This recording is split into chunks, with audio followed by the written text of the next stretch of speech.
আসসালামু আলাইকুম। উদ্ভাসে আয়োজিত আজকের ক্লাসে তোমাদের সবাইকে স্বাগত জানাচ্ছি। আমি সামিন ইয়াসার রাইয়ান। আশা করি যে যেখানে আছো ভালো আছো। আমার কথা ঠিকভাবে শুনতে পাচ্ছ কিনা এবং আমাকে ঠিকঠাক দেখতে পাচ্ছ কিনা একটু কমেন্ট করে জানিয়ে দাও তো।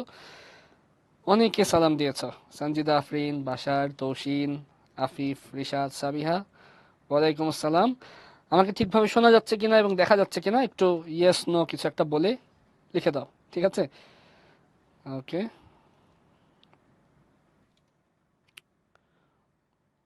ঠিক আছে, অল ক্লিয়ার, ঠিক আছে, থ্যাংক ইউ সবাইকে। আচ্ছা আচ্ছা, দেখো, আজকে আমরা আমাদের অষ্টম শ্রেণীর বাংলাদেশ ও বিশ্ব পরিচয় বইয়ের প্রথম অধ্যায়ের একটা গুরুত্বপূর্ণ অংশ নিয়ে আলোচনা করব। দেখো, অধ্যায় একের নাম হচ্ছে ঔপনিবেশিক যুগ ও বাংলার স্বাধীনতা সংগ্রাম। তো এই অধ্যায়টা আমরা শুরু করতে যাচ্ছি, চলো আমরা সবাই একসাথে শুরু করি। আচ্ছা, দেখো, প্রথম বিষয়, বাংলায় ঔপনিবেশিক শাসন। আচ্ছা, একটু কঠিন কঠিন একটা শব্দ, তাই না? ঔপনিবেশিক। আচ্ছা, ঔপনিবেশিক শব্দটা বুঝতে হলে প্রথমে বুঝতে হবে উপনিবেশ জিনিসটা আসলে কি। আচ্ছা, ধরো তোমার একটা সুন্দর ঘর আছে, বাড়ি আছে। এই ঘরে তুমি তোমার মতো করে থাকো, খাও, ঘুমাও, নিজের মতো চলাফেরা করো। এখন বাইরের একজন শক্তিশালী লোক তোমার ঘরটা দখল করে নিল। দখল করে নেওয়ার পর সে শুধু দখল করেই থেমে গেল না, সে তুমি কি খাবা, কি পরবা, কতটুকু খরচ করবা সব ঠিক করে দিতে লাগলো। তোমার সামনে এখন নানা বাধা, নানা রেস্ট্রিকশনস, যে তুমি এটা করতে পারবা না, ওইটা করতে পারবা না। শুধু তাই না, সে তোমার ঘর বাড়ি চালাতে লাগলো এবং তোমার ঘরের যত গুরুত্বপূর্ণ আসবাবপত্র আছে, মূল্যবান সম্পদ আছে, সব নিজের বাড়িতে পাচার করা শুরু করলো, মানে তোমাকে দরিদ্র করে দিতে লাগলো। তো এতে করলে কি হলো? তুমি আরো দরিদ্র হচ্ছ, আর সে আরো ধনী হচ্ছে, এবং তোমার উপর কি হচ্ছে? অন্যায় অত্যাচার হচ্ছে। এই বিষয়টাকে বলা হয় উপনিবেশ। যখন বাইরের কেউ এসে আমাদের ঘরকে শাসন করা শুরু করে, চালানো শুরু করে, এবং আমাদের ঘরের মূল্যবান জিনিস তাদের নিজেদের বাড়িতে নিয়ে যাওয়া শুরু করে, এই প্রক্রিয়াটাকে বলা হয় ঔপনিবেশিক শাসন। তখন আমাদের ঘরটা হয়ে যায় সেই শক্তিশালী লোকের উপনিবেশ, বুঝছো? এই বিষয়টাই হচ্ছে উপনিবেশ। যখন শক্তিশালী কেউ আমাদের ঘর দখল করে, শুধু দখল করেই শেষ করে না, সে এগুলো চালানো শুরু করে, এবং চালানোর পর আমার ঘরের সব গুরুত্বপূর্ণ জিনিস নিজের বাড়িতে নিয়ে যাওয়া শুরু করে। এই প্রক্রিয়াটাকে বলা হয় উপনিবেশ। তো আমার ঘর তখন হয়ে যাচ্ছে তার জন্য একটা উপনিবেশ, এবং সে হচ্ছে একজন শাসক। আচ্ছা, তো এখন এই আমাদের যে বাংলা অঞ্চল, এই বাংলাও 200 বছরের এই ঔপনিবেশিক শাসনের মধ্য দিয়ে গেছে। কাদের উপনিবেশ ছিল আমাদের এই বাংলা? এটা ছিল ইংরেজদের উপনিবেশ। অর্থাৎ ইংরেজরা 200 বছর আমাদের এই অঞ্চল শাসন করেছে, এবং এখানকার যা কিছু মূল্যবান ছিল সব নিজেদের দেশে পাচার করেছে। এটা নিয়ে আমরা মোটামুটি আলোচনা করছি। দেখো, উপনিবেশ ও ঔপনিবেশিক যুগ। উপনিবেশ বলতে একটি ভৌগোলিক অঞ্চলকে বোঝায়, ঠিক আছে? কি বোঝায়? ভৌগোলিক অঞ্চলকে বোঝায়। দেখো, ভৌগোলিক অঞ্চল, ভৌগোলিক অঞ্চল জিনিসটা কি? মানে কোনো একটা নির্দিষ্ট দেশকে বোঝায়, একটা এলাকাকে বোঝায়, যা একটি বিদেশি সার্বভৌম রাষ্ট্রের রাজনৈতিক প্রভুত্ব ও প্রশাসনিক নিয়ন্ত্রণাধীন থাকে। তার মানে এখানে একজন রাজনৈতিক প্রভু থাকে। প্রভু বলতে এখানে বোঝাচ্ছে একজন শাসক থাকে, যে কি করে? সে আমার দেশের উপর প্রভুত্ব চালায়, সে নিজেকে আমার দেশের চেয়ে বড় কিছু মনে করে এবং আমার দেশটা সেই চালায়। এবং প্রশাসনিক নিয়ন্ত্রণাধীন থাকে। প্রশাসনিক নিয়ন্ত্রণাধীন মানে কি? আমার দেশের যত প্রশাসনিক কার্যক্রম আছে, রাষ্ট্র কিভাবে চলবে, কত টাকা ব্যয় করব, কি কোন খাতে ব্যয় করব, সব সে নির্ধারণ করতে থাকে। এই হচ্ছে আমাদের মোটামুটি রাজনৈতিক প্রভুত্ব ও প্রশাসনিক নিয়ন্ত্রণাধীনের অর্থ। আচ্ছা, যখন কোনো বিদেশি শক্তি অন্য কোনো দেশ দখল করে শাসন ও শোষণ চালায়, এটা খুবই গুরুত্বপূর্ণ জিনিস। দেখো, শাসন ও শোষণ, ঠিক আছে? শাসন ও শোষণ দুইটা শব্দ একটু বুঝতে হবে। শাসন করা মানে কি? শাসন করা মানে হচ্ছে দেশ চালানো। আর শোষণ করা মানে কি? শোষণ করা মানে হচ্ছে আমার দেশের যা কিছু মূল্যবান সবকিছু নিজের দেশে পাচার করা।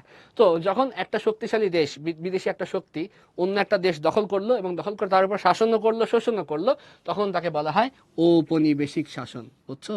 তাকে কি বলা হয়? ঔপনিবেশিক শাসন। ঠিক আছে? তাহলে ইংরেজরা আমাদেরকে এইভাবে শাসন করেছিল। আচ্ছা, তারপর 1757 সালে পলাশির যুদ্ধের পর থেকে 1947 সাল পর্যন্ত বাংলায় ইংরেজদের শাসনকালকে ঔপনিবেশিক যুগ বলা হয়। আচ্ছা, আসো দেখি এখন 1757 থেকে 1947, তাহলে 1757 সাল, এই সময়টায় নবাব সিরাজউদ্দৌলার পতন ঘটলো, বাংলার শেষ স্বাধীন নবাবের পতন ঘটলো। তার সময় থেকে 1947 সাল, 1947, এখানে দেখো কত বছর, এখানে আছে 190 বছর। যদি এমসিকিউতে প্রশ্ন আসে ইংরেজ ঔপনিবেশিক শাসন কত বছর চলেছিল? তুমি এটার উত্তর যদি প্রায় 200 বছর অপশনে থাকে এবং 190 বছর অপশনে না থাকে, উত্তর হচ্ছে প্রায় 200 বছর। আর যদি উত্তরে 190, 200, 210, 220 এগুলো থাকে, এক্সাক্ট সংখ্যাই দেওয়া থাকে, তখন উত্তর কি 190, কারণ 1757 থেকে 1947 কত বছর? 190 বছর। আচ্ছা, তাহলে এই যে 1757 সালে পলাশীর যুদ্ধের পর থেকে 1947 সাল পর্যন্ত, এটা খুবই গুরুত্বপূর্ণ। কত সাল থেকে কত সাল পর্যন্ত, ঠিক আছে? এটা আমরা একটু গুরুত্বের সাথে দেখব। 1757 থেকে 1947 সাল, ঠিক আছে? আচ্ছা, এটাকে বলা হয় ঔপনিবেশিক যুগ। আচ্ছা, যাই এবার। বাংলা প্রায় 200 বছর ইংরেজ ঔপনিবেশিক শাসনাধীনে ছিল। তাহলে এই যে 190 বছর, এটাকে একসাথে বলা হয় প্রায় 200 বছর। 190 না বলে প্রায় 200 বছর বলা হয়। তো যদি তোমাদের প্রশ্ন আসে কত বছর ছিল, তুমি এটার উত্তরে 190 বছর লিখতে পারো, আবার লিখতে পারো প্রায় 200 বছর, এটা তোমার ব্যাপার, ঠিক আছে? এটা তুমি লিখতে পারো। তো এটাও তোমাদের যদি অপশনে আসে যে কি আসবে, তখন কত বছর শাসন করে, তুমি উত্তর করবে প্রায় 200 বছর, ঠিক আছে? প্রায় 200 বছর। আচ্ছা, তাহলে আমরা এখানে, আচ্ছা সামিও বলেছো যদি দুটোই থাকে, দুটো থাকবে না, হয় 190, 200, 210, 220 এভাবে লেখা থাকবে, তাহলে উত্তর 190।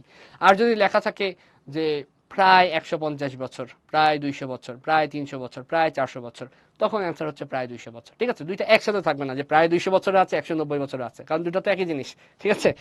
আচ্ছা, হ্যাঁ রাইয়ান, ঠিক আছে, গুড। আচ্ছা মালিহা, আমরা মাত্র এই প্রথম স্লাইডে আছি, আমরা খুব বেশি কিছু পড়াইনি, ঠিক আছে? আমরা খুব বেশি কিছু পড়াইনি। যাদের কাছে বই নেই তারা শুধু স্লাইডটা দেখো দেখো। আজকে আমরা গল্পে গল্পে শিখবো, খুব বেশি চাপ নেওয়ার কিছু নেই, বইয়ের দরকারই নেই। আমরা এই স্লাইড থেকে মোটামুটি শিখে ফেলবো, এবং আজকে আমরা পুরো চ্যাপ্টার পড়বো না, আমরা জাস্ট প্রথম পার্টটা পড়বো, ঠিক আছে? তাহলে আমরা এই স্লাইডটাকে যদি একটু সামারি করি, উপনিবেশ কাকে বলে? যখন কোনো শক্তিশালী দেশ আমাদের দেশকে দখল করে সেই দেশকে শাসন করে, অর্থাৎ দেশটাকে চালায় এবং একই সাথে শোষণ করে, মানে দেশের যত মূল্যবান সম্পদ আছে সব সম্পদ সেই শক্তিশালী দেশটা নিজের দেশে পাচার করা শুরু করলো। তো যেই দেশটা দখল করে এই সব মূল্যবান জিনিস নিজের দেশে পাচার করা হলো, সেই দেশটা হচ্ছে ওই শক্তিশালী দেশের একটা উপনিবেশ। তো আমরাও 1757 থেকে 1947 সাল পর্যন্ত, অর্থাৎ এই সিরাজউদ্দৌলা 1757 সালে পলাশীর যুদ্ধে হেরে যাওয়ার পর থেকে 1947 সাল পর্যন্ত এই 200 বছর, মানে প্রায় 200 বছর বা 190 বছর ইংরেজদের উপনিবেশ ছিলাম। অর্থাৎ ইংরেজরা আমাদের এই অঞ্চলটা শাসনও করত, শোষণও করতো, আমাদের যত মূল্যবান সম্পদ ছিল সব নিজেদের দেশে পাচার করে দিত। এই হচ্ছে মোটামুটি এইটুকুর সামারি। তোমরা বুঝেছো কিনা একটু আমাকে জানাও। ফিহা, শাসনাধীন মানে হচ্ছে শাসন করা, অর্থাৎ দেশটা আমাদের, কিন্তু শাসন করছে বিদেশি কেউ, রুল করছে, নিয়ম বানাচ্ছে, আইন বানাচ্ছে বিদেশি কেউ, এই হচ্ছে শাসনাধীন, ঠিক আছে?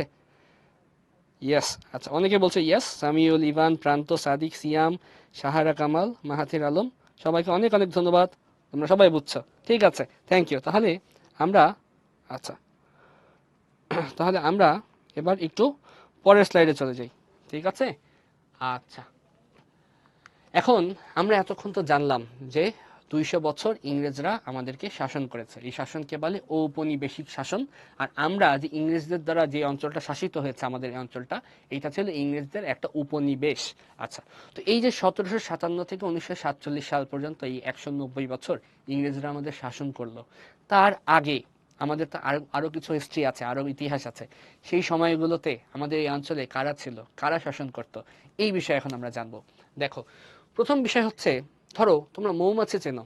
মৌমাছি ফুলের কাছাকাছি থাকে, ফুলের কাছে থাকে, ফুলের কাছে আসে, কেন আসে? মধু সংগ্রহের জন্য, তাই না? তো আমাদের এই যে বাংলা অঞ্চলটা, এই অঞ্চলটা ছিল বিদেশিদের কাছে মধুর মতো। সবাই এই অঞ্চলটা দখল করতে চাইতো, এই অঞ্চলটা শাসন করতে চাইতো। কেন চাইতো? কারণ আমাদের মাটি ছিল উর্বর, এখানে যে কোনো বীজ পড়ে থাকলে এখানে গাছ হয়ে যায়, ঠিক আছে? প্রচুর ফসল ফলে, এবং আমাদের সে সময় অনেক ভালো ভালো শিল্প ছিল, মসলিন ছিল, ঠিক আছে, যে সারা বিশ্বে বিখ্যাত। তো এই রকম কারণে, যেহেতু আমাদের এই দেশটা একদম ধন সম্পদে পরিপূর্ণ ছিল, তাই বিদেশিদের চোখ ছিল আমাদের উপর। আমাদের দেশটা ছিল ওই ফুলের মধুর মতো, যে আমাদের উপর সবার চোখ, সকল মৌমাছির চোখ। আচ্ছা, তো ঘটনা কি ঘটলো? এই যে দেখো, আকর্ষণের কারণ, প্রাচীনকাল থেকে বাংলা ছিল ধন সম্পদে পূর্ণ, এটা একটা গুরুত্বপূর্ণ জিনিস। সবাই কিসের লোভে আসতো? ধন সম্পদের লোভে আসতো। আচ্ছা, একটি এলাকা যা বহিরাগতদের প্রধান আকর্ষণের কারণ ছিল। তাহলে বহিরাগতদের প্রধান আকর্ষণের কারণ কি ছিল? ধন সম্পদ, তাই না? আমাদের যেই প্রাকৃতিক সৌন্দর্য, প্রাকৃতিক সম্পদ এবং একই সাথে এই অঞ্চলে যেই শিল্পগুলো সমৃদ্ধ ছিল সেগুলোর কথা বলা হচ্ছে। আচ্ছা, খ্রিস্টপূর্ব যুগে আর্য ভাষাভাষী জনগোষ্ঠী বাংলায় প্রবেশ করে। আচ্ছা, এটা একটা গুরুত্বপূর্ণ জিনিস। কোন সময়ে? খ্রিস্টপূর্ব যুগে কারা? আর্য ভাষাভাষী জনগোষ্ঠী। আচ্ছা, এখন বুঝি এটার মানে কি। খ্রিস্টপূর্ব যুগ, খ্রিস্টপূর্ব যুগ মানে হচ্ছে যীশু খ্রিস্টের জন্মের আগের সময়। মানে এখন কি 2025 সাল, এটা হচ্ছে খ্রিস্টাব্দ।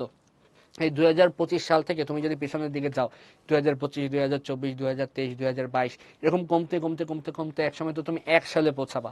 তার আগের সালটা হচ্ছে 0 সাল, অর্থাৎ ওই ওই বছরটাকে ধরে নেওয়া হয় যে এটা যীশু খ্রিস্টের জন্মসাল। তার আগের যে সময়টা, অর্থাৎ মাইনাস, ঋণাত্মক, তুমি যদি সংখ্যা রেখা কল্পনা করো, 0, 1, 2, 3, এভাবে 2025 পর্যন্ত বামে গেছে। এবার যদি তুমি আমার ডানে যাও, মানে এই যদি সংখ্যা রেখা হয়, 0 যদি এখানে হয়, ডানে পজিটিভ, বামে নেগেটিভ, তো আমরা এখন ডানে পজিটিভ 2025-এ আছি। ঠিক আছে, আমি কথা বলছি খ্রিস্টপূর্ব যুগের কথা। খ্রিস্টপূর্ব যুগটা হচ্ছে 0-র আগের সময়টা, আগের সময়টা, তার মানে 0 সালের আগের সময়টা। ঠিক আছে, এই খ্রিস্টপূর্ব যুগে আর্য ভাষাভাষী জনগোষ্ঠী বাংলায় প্রবেশ করে। আর্য ভাষাভাষী, আর্য একটা ভাষার নাম, এবং এই ভাষাভাষী জনগোষ্ঠী মধ্য এশিয়ার ইরান থেকে আসছিল আমাদের এই অঞ্চলটায়। তো তারা কি করে? বাংলায় প্রবেশ করে। তারা ইন্ডিয়ার ভেতর দিয়ে এই বাংলার এই অঞ্চলটায় প্রবেশ করে। আচ্ছা, তারপর কি হয়? মৌর্য শাসন। আর্যদের পর মৌর্যরা আসে। মৌর্যরা কখন আসে? খ্রিস্টপূর্ব 3য় শতকে, বুঝছো? খ্রিস্টপূর্ব 3য় শতকে, দেখি, খ্রিস্টপূর্ব 3য় শতকে। আচ্ছা, খ্রিস্টপূর্ব 3য় শতক মানে কি? খ্রিস্টপূর্ব 3য় শতক মানে হচ্ছে ওই যে একটু আগে বললাম যে যীশু খ্রিস্টের জন্মের পরের সালগুলো হচ্ছে পজিটিভ নাম্বার। 1 সাল, 2 সাল, এখন 2025 সাল, এগুলো হচ্ছে জন্মের পরের সাল, খ্রিস্টাব্দ বলে এগুলাকে। আর যীশু খ্রিস্টের জন্মের আগের সালগুলো হচ্ছে নেগেটিভ নাম্বার, ধরো -1, -2, -3, এরকম। তো যীশু খ্রিস্টের জন্মের আগে এরকম 300 সাল থেকে 201 সাল, অর্থাৎ -300 থেকে -201, এটাকে যদি তুমি একটা সংখ্যা রেখা ধরো তাহলে কি হয়? -300 সাল থেকে -201 সাল, এই যে 100টা বছর, এই 100টা বছরটাকে বলা হচ্ছে খ্রিস্টপূর্ব 3য় শতক। এই সময়টায় মৌর্য সম্রাট অশোক, মৌর্য সম্রাট অশোকের শাসন বাংলায় প্রতিষ্ঠিত হয়। তাহলে একজন মৌর্য সম্রাট বাংলায় আসেন, যার নাম হচ্ছে কি? অশোক। ঠিক আছে, আচ্ছা, মৌর্য একটা জাতির নাম, যিনি, যার শাসকের নাম ছিল অশোক। তিনি কি করেন? তিনি এই অঞ্চলটা, বাংলা অঞ্চলটা দখল করেন এবং তিনি কি করেন? তার শাসন প্রতিষ্ঠিত হয়। আচ্ছা, এই সময় উত্তর বাংলা পুণ্ড্রবর্ধনভুক্তি নামে মৌর্যদের একটি প্রদেশ ছিল। দেখো, এই শব্দটা গুরুত্বপূর্ণ, পুণ্ড্রবর্ধনভুক্তি। আচ্ছা, দেখো, এ সময় উত্তর বাংলা, দেখো উত্তর বাংলা বলতে আমরা এখন বুঝি আমাদের বগুড়া, রংপুর, দিনাজপুর, রাজশাহী, এই অঞ্চলটাকে। কোনো একটা ম্যাপের উপরের দিক যেটা, সেটাকে বলা হয় উত্তর, নিচের দিক যেটা সেটাকে বলে দক্ষিণ, ডানের দিক যেটা সেটাকে বলে পূর্ব, বামের দিক যেটা সেটাকে বলে পশ্চিম। তো খ্রিস্টপূর্ব 3য় শতকে এই যে মৌর্য সম্রাট অশোক, তিনি কি করলেন? ম্যাপের উপরের দিক যেটা বগুড়া, রাজশাহী, রংপুর, দিনাজপুর, এই অঞ্চলটা কি করলেন? তিনি শাসন প্রতিষ্ঠা করলেন এবং তিনি এই অঞ্চলের নাম দিলেন পুণ্ড্রবর্ধনভুক্তি। এই পুণ্ড্রবর্ধনভুক্তি, এই শব্দটাকে তুমি যদি আলাদা আলাদা করে ভাঙো, তুমি দেখবা পুণ্ড্র, পুণ্ড্র একটা জাতির নাম, যেই জাতি এই উত্তর বাংলা, এই উত্তর বাংলা অঞ্চলে বাস করতো, তাদের বলা হতো পুণ্ড্র। বর্ধন মানে হচ্ছে সমৃদ্ধ, আর ভুক্তি মানে হচ্ছে প্রদেশ। প্রদেশ হচ্ছে এখনকার সময়ে যেটা বিভাগের মতো, প্রদেশ মানে বিভাগের মতো, এখন যেটা বিভাগ, ঢাকা বিভাগ, চট্টগ্রাম বিভাগ, রাজশাহী বিভাগ, ওইরকম ভুক্তিটা হচ্ছিল প্রদেশ। প্রদেশ মানে এই বিভাগের মতো। তো পুণ্ড্রবর্ধন ভুক্তি এর মানে কি? পুণ্ড্র জাতি যেই অঞ্চলকে, যেই বিভাগকে, যেই প্রদেশকে সমৃদ্ধ করেছে, সেই অঞ্চলের নাম দিয়েছেন উনি পুণ্ড্রবর্ধন ভুক্তি। ঠিক আছে, এটা ছিল পুণ্ড্রবর্ধন ভুক্তি নামে মৌর্যদের একটি প্রদেশ ছিল, এই উত্তর বাংলাকে তিনি এই নাম দেন। ঠিক আছে, আচ্ছা। তো মৌর্যদের যে শাসন, সম্রাট অশোকের শাসন, এটাও খুব বেশি দিন চললো না। তারপরে আসলো বাংলায় গুপ্তরা। ঠিক আছে, আসলো গুপ্ত সাম্রাজ্য। আচ্ছা, এবং গুপ্ত সাম্রাজ্যটা শুরু হয় 4র্থ শতকে। আচ্ছা, চতুর্থ শতক বলতে কোন সময়কে বোঝায়? 4র্থ শতক হচ্ছে 301 সাল থেকে 400 সাল পর্যন্ত সময়। 301 সাল থেকে 400 সাল পর্যন্ত সময়, কারণ এখন কি 2025, তুমি যদি একটু পেছনে যাও, এটা হচ্ছে পজিটিভ নাম্বার আর কি, যীশু খ্রিস্টের জন্মের পরের 4র্থ শতক, 301 সাল থেকে 400 সাল। এই 4র্থ শতকে উত্তর বাংলা ও দক্ষিণ পূর্ব বাংলার কিছু অংশ গুপ্ত সাম্রাজ্যের অধীনে আসে। অর্থাৎ এই যে মৌর্যরা যে উত্তর বাংলার পুনর্বর্ধনভুক্তি নামে একটা প্রদেশ করলো, উত্তর বাংলা যেটাকে আমরা বলছিলাম যে বগুড়া, দিনাজপুর, রংপুর, রাজশাহী, তো এই উত্তর বাংলাটা তিনি দখল করলো, এই গুপ্তরা মৌর্যদের এই শাসনের অংশটা দখল করলো। সাথে দক্ষিণ পূর্ব বাংলার কিছু অংশ, এটা মোটামুটি কুমিল্লা নোয়াখালী অঞ্চল, এই দুইটা অঞ্চল দখল করলো কে? গুপ্ত শাসনরা, গুপ্ত শাসকরা, ঠিক আছে, এবং তারা এখানে গুপ্ত সাম্রাজ্য প্রতিষ্ঠা করলো। আচ্ছা দেখি, গুপ্ত মানে কি?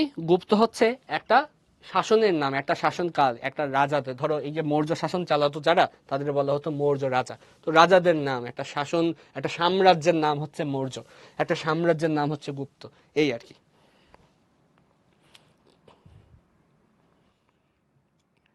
আচ্ছা, সার্বভৌম অর্থ কি? সার্বভৌম অর্থ হচ্ছে স্বাধীন, একদম আমরা আমাদের শাসন নিজেরা করবো, এটা হচ্ছে স্বাধীন, সার্বভৌম। আচ্ছা, বহিরাগত মানে হচ্ছে বিদেশিরা, বাইরের যারা, বাহির থেকে আসছে যারা, আমার দেশের না, তারা বিদেশি, এটা হচ্ছে বহিরাগত। হ্যাঁ, এটা বাংলা ভার্সন। যীশু খ্রিস্ট কে ছিলেন? যীশু খ্রিস্ট কে ছিলেন জানো না? জিসাস ক্রাইস্ট, যীশু খ্রিস্ট। আচ্ছা আচ্ছা, ঠিক আছে। তাহলে আমরা যদি আমরা যদি একটা আমরা যদি একটা সামারি করি এই অংশটার, তাহলে আবার বলছি, এই স্লাইডের সামারি। বাংলা ছিল ধন সম্পদে পরিপূর্ণ একটা এলাকা। এই অঞ্চলটা বিদেশিদের, বহিরাগতদের খুব বেশি আকর্ষণের জায়গা ছিল, কারণ আমাদের ধন সম্পদ অনেক বেশি ছিল, তাই সবার লোভ ছিল আমাদের উপর, তারা আমাদের ধন সম্পদ নিজেদের দেশে পাচার করতে চাইতো। আচ্ছা, সর্বপ্রথম এই অঞ্চলে আসে আর্য ভাষাভাষী জনগোষ্ঠীরা। এরা আসে মধ্য এশিয়া থেকে, যেটা মোটামুটি বর্তমানকালে ইরান বা রাশিয়ার দক্ষিণাঞ্চল, এই অঞ্চল থেকে তারা আসে, এবং তারা অনেক সময় ধরে আসে। তারপরে প্রথম সাম্রাজ্যবাদ শুরু হয়, সাম্রাজ্যের যুগ শুরু হয়। মৌর্য সম্রাট অশোক সর্বপ্রথম এই অঞ্চলটায় আসেন এবং বাংলার উত্তর অংশ, উত্তর বাংলা, বগুড়া, রংপুর, দিনাজপুর, রাজশাহী, এই অঞ্চলটা তিনি দখল করেন। দখল করে তিনি এটাকে একটা প্রদেশ বানান, এর নাম দেন পুন্ড্রবর্ধনভুক্তি। পুন্ড্র হচ্ছে ওই অঞ্চলটা, যে অঞ্চলটা তিনি দখল করেন উত্তর বাংলার, ওই অঞ্চলটায় যে জাতি বসবাস করত তারা হচ্ছে পুন্ড্র। বর্ধন মানে হচ্ছে সমৃদ্ধ, আর ভুক্তি মানে হচ্ছে প্রদেশ। তার মানে পুণ্ড্রদের দ্বারা যেই সমৃদ্ধ প্রদেশটা পরিপূর্ণ, সেই প্রদেশটার নাম হচ্ছে পুণ্ড্রবর্ধন ভুক্তি। আচ্ছা, মৌর্য সম্রাট অশোক এখানে শাসন করার পর এখানে মৌর্যদের পতন ঘটে, আসে গুপ্তরা। গুপ্তরা এসে শুধু উত্তর বাংলাই দখল করে না, সাথে তারা দক্ষিণ পূর্ব বাংলার কিছু অংশ দখল করে। আচ্ছা, এখন এই দক্ষিণ পূর্ব বাংলা কোন অঞ্চল? কুমিল্লা নোয়াখালী অঞ্চল। এই যে আমি তোমাদের বগুড়া, রাজশাহী, রংপুর এগুলো বলছি, তারপর কুমিল্লা নোয়াখালী বলছি, এটা তোমাদের দরকার নেই, কারণ এটা বইয়ে দেওয়া নেই, তোমাদের জানার জন্য বলছি, ঠিক আছে? তো এটা হচ্ছে উত্তর বাংলা ও দক্ষিণ পূর্ব বাংলার কিছু অংশ গুপ্ত সাম্রাজ্যের অধীনে থাকে। তার মানে প্রথমে আসলো মৌর্যরা, আর্যরা, তারপরে আসলো মৌর্যরা, তারপরে আসলো গুপ্তরা, এই তিনটা হচ্ছে বিষয়। আচ্ছা, তাহলে এখন তোমরা বলো, এই যে আমরা প্রথম স্লাইডটা পড়ালাম, এই স্লাইডটা তোমরা বুঝেছো কিনা? বুঝে থাকলে একটু ইয়েস লেখো।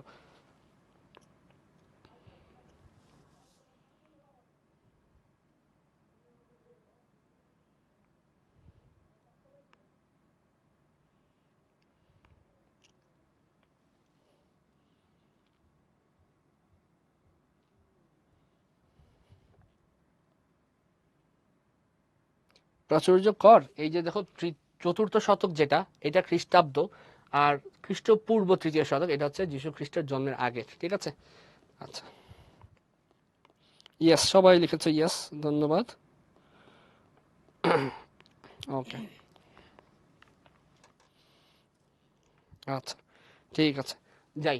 আমরা মোটামুটি একটা স্লাইড শেষ করলাম, যাই পরের স্লাইডে। আচ্ছা, তো প্রথম স্লাইডে আমরা দেখেছিলাম এই অঞ্চলটা ধন সম্পদের প্রতি অনেকের আগ্রহ ছিল। প্রথমে আসলো আর্যরা, তারপরে আসলো মৌর্যরা। মৌর্যদের রাজা সম্রাটের নাম ছিল অশোক, এবং মৌর্য সাম্রাজ্যের পর আসলো আর্যরা, গুপ্তরা। প্রথমে আর্যরা, তারপর মৌর্যরা, তারপর গুপ্তরা, এবং গুপ্তরা এসে এখানে উত্তর বাংলা এবং দক্ষিণ পূর্ব বাংলার কিছু অংশ দখল করে।